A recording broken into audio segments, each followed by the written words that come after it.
Hello YouTube family, Radhe Radhe. हम अपने YouTube channel पे आप सभी का स्वागत करत है। आप लोगन के लिए बहुत प्यारा सा बहुत अच्छा हमन गीत लेके आया है मैया जी के नव देवी के। सब जनी सुनत जाए, ढेर सारा प्यार दुलार आशीर्वाद दे जाए। चला सुनावत है, बहुत बहुत धन्यवाद।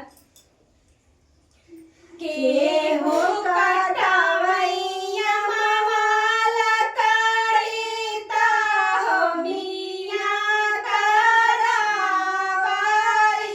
हो सखिया के हो भरावे घीवा गागरता हो मिया सुहावन हो सखिया के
गीत जैसा लगेगा कमेंट बॉक्स में जरूर काहे कि बहुत मेहनत करे है जान ले जाए ई गीत गावे में।